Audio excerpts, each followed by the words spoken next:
In early 1945, a platoon of German soldiers is deployed to a village near the German-Dutch border. A young soldier named Bert Trautmann is among the soldiers and carefully moves toward the enemy's location. Upon arriving at a woods, they are suddenly showered with gunfire from all directions because the British forces have surrounded and taken control of the place. All the German soldiers scatter because of the attack, while Trautmann can only lie down holding his dead friend in his arms, and the British soldiers immediately capture the remaining German soldier, including Trautmann, who is still lying on the ground. After that, all the prisoners are taken to a POW camp in Lancashire, England, and a British officer informs them about all the rules they must follow while in the camp because now they are the prisoners of war.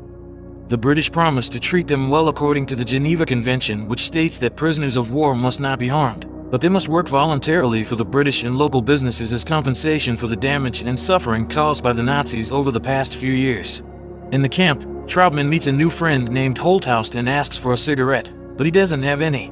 The next day, a sergeant named Smith orders Trautmann to his office and asks him some questions because he has an Iron Cross medal, which means he had some remarkable achievements or had done something significant during the war. Trautmann, who also can speak English, refuses to answer the question and says something that offends Sergeant Smith. As a result, Sergeant Smith gives him punishment to clean the camp's toilets, and he has to clean up the dirt every day. When disposing of the shits, he sees other prisoners playing football on the field, which got him excited again. He then meets Holthaus and tells him that he has a brilliant idea to get lots of cigarettes. After that, Holthaus challenges the other prisoners to a penalty shootout with a cigarette bet for anyone who can score against Trautmann, while they must give up their cigarettes if Trautmann manages to save their shots. Trautmann confidently stands in goal even though he and Holthaus don't actually have any cigarettes, but as he prepares in goal, his attention is distracted by a girl named Margaret. She comes to the camp with her father Jack for some business and waits for him while watching the penalty shootout. Unexpectedly, Trautmann is outstanding in front of goal by saving every shot. His friends try repeatedly to score, but he always manages to catch all their shots, which makes him get lots of cigarettes. On the other hand, Margaret's father accidentally watches the penalty shootout and is impressed by Trautmann's abilities as a goalkeeper. After that, Margaret approaches them with a pack of cigarettes and joins the bet as a shooter. But the noise reaches Sergeant Smith's office, who is having a conversation with Jack. Sergeant Smith immediately grabs the ball and orders everyone to get back to work.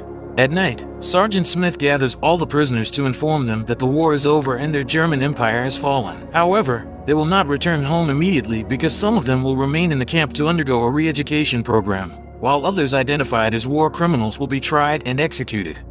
In the next scene, Jack is frustrated watching his amateur club called St. Helens, which constantly loses and is stuck in the relegation zone. He also doesn't like his goalkeeper Alfie because he frequently concedes many goals and defies every order. Jack feels even more pressured because his players are throwing a party the night before the important match. He orders all the players to go home, but Alfie is the only player who refuses his orders and instead continues the party, making Jack even more upset with him.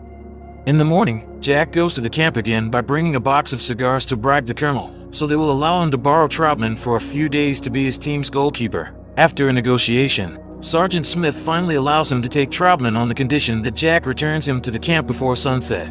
This marks the beginning of Trautmann's new life, and along the way, Jack keeps reminding him not to say a word so that no one suspects him of being German.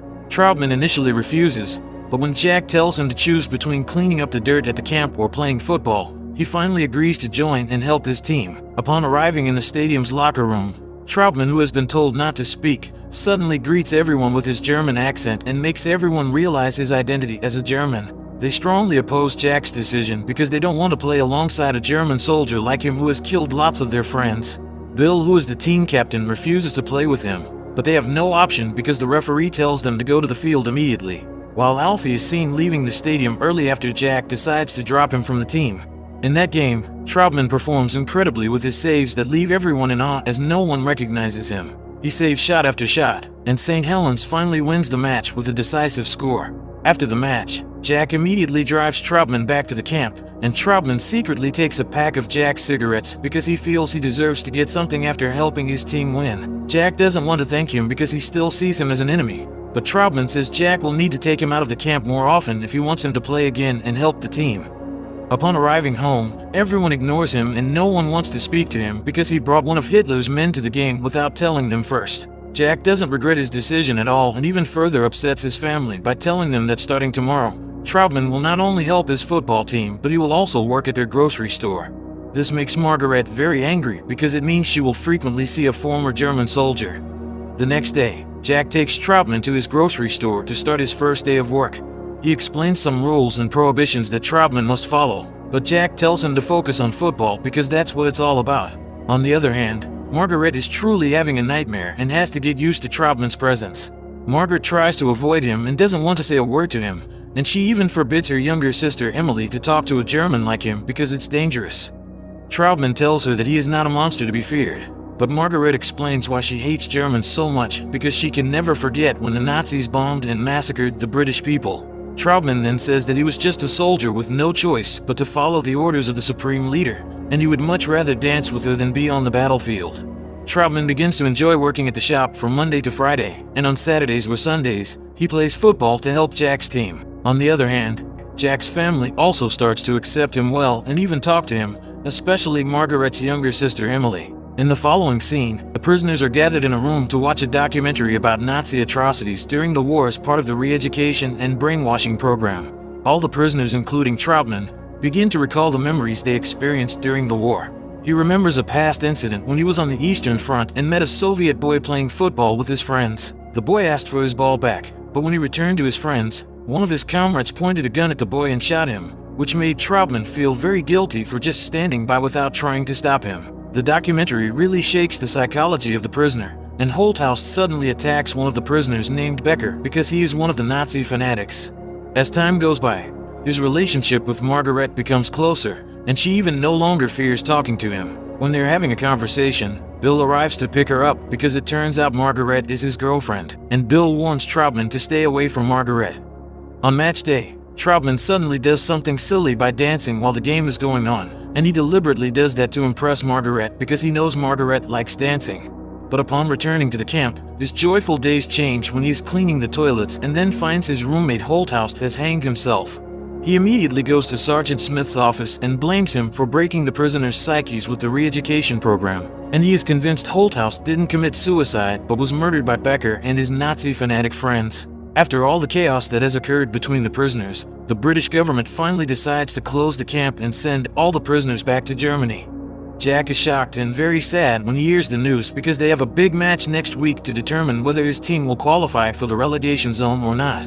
Likewise with Margaret and Emily, who seem very sad after hearing the news that he will be leaving, and she can't lie that she begins to like him.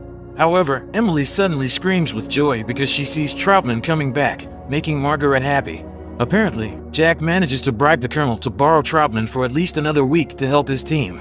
He also invites him to have dinner with his family, which makes Traubman very happy because it has been a long time since he felt the warmth of a family. The match day arrives, and everyone is surprised because it turns out Jack Thompson, who is a Manchester City scout, also comes to watch them. Although they are initially behind, they eventually make a comeback and win the game, which makes St. Helens escape relegation. After the match ends, Jack Thompson immediately approaches Traubman because he is impressed with his stunning performance in that game, and he surprisingly offers him a trial at Manchester City. At night, the players hold a party to celebrate their victory and also as a farewell for Traubman, who will soon return to his country. But after that, Traubman asks Margaret to dance, which makes a drunken Bill angry and challenges him to a penalty shootout. However, Traubman lets the ball go in and tells him that Margaret will never be his, and he has decided to stay in England for a trial at Man City. Upon returning to Jack's house, he secretly goes to Margaret's room to express his feelings, but he is caught red-handed by Jack, who apparently is not asleep yet. Although he already knows him well, Jack initially strongly opposes their relationship because he still doesn't agree with his daughter having a relationship with a former Nazi soldier. But in the end, he can't stop his little girl's desire, who also likes Traubman, and the two of them finally get married. In 1949, Traubman is officially introduced by Manchester City as the new talent who will be their goalkeeper, but during the press conference, some journalists ask sensitive questions regarding his involvement during the war. They keep bombarding him with questions about the Nazis until they find out that Traubman has several awards, including the Iron Cross, which indicates that he was a volunteer soldier and not just an ordinary soldier. The press conference eventually doesn't go as expected, and Margaret is also disappointed because her husband never tells her about the Iron Cross medal and his true identity. However, Traubman asks her to tell the most embarrassing thing she has ever done in the past, and Margaret finally understands his feelings as a former Nazi soldier. The news spreads quickly, which makes Traubman hated by all English football fans, especially City fans who have the largest Jewish community in England and can't accept a former war criminal playing for their club. However, the Man City board continues to believe in him and give him an opportunity to make his debut. It's really a tough game for Traubman because the supporters constantly boot at him whenever he catches the ball, which makes him nervous and unfocused on the game. The Man City owner also tries to defend him by meeting with Rabbi Altman, who is the Jewish leader in Manchester, to advocate for peace and acceptance of Traubman in society. But Altman refuses because he cannot forget what the Nazis did to the Jews.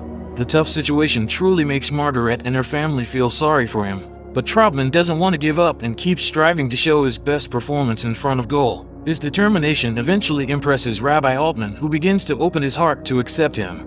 Rabbi Altman then writes an open letter urging football fans across England not to judge an individual for the actions of a group in the past, because everyone deserves to be judged based on their own actions. After the letter spreads throughout England, Traubman finally gains respect from the public and no longer has to worry about hatred towards him.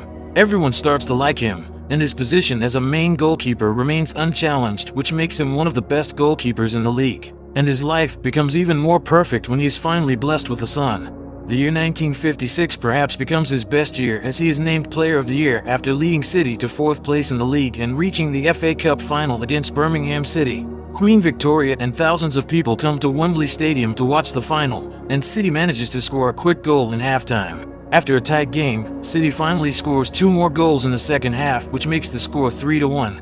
But in the last 15 minutes of the second half, Traubman gets a serious neck injury after colliding with an opposing player. The entire stadium falls silent when they see him in great pain, but he refuses to be substituted off and continues the game until the referee blows the final whistle. Manchester City finally becomes the FA Cup champion that year, and his heroic performance in the final makes him even more beloved by the fans. However, the neck injury turns out to be worse than expected and forces him to rest for several months. A few days later, his best season turns into a nightmare after their kid is accidentally hit by a passing car when buying ice cream and dies instantly. They are really devastated by the death of their kid, and Traubman believes it is karma for his past sins of letting a Soviet kid die at the hands of his friend. Traubman ends his career in 1964 after making 545 appearances for Manchester City, and he is also honored with several awards by Britain and Germany for his contributions to improving Anglo-German relations.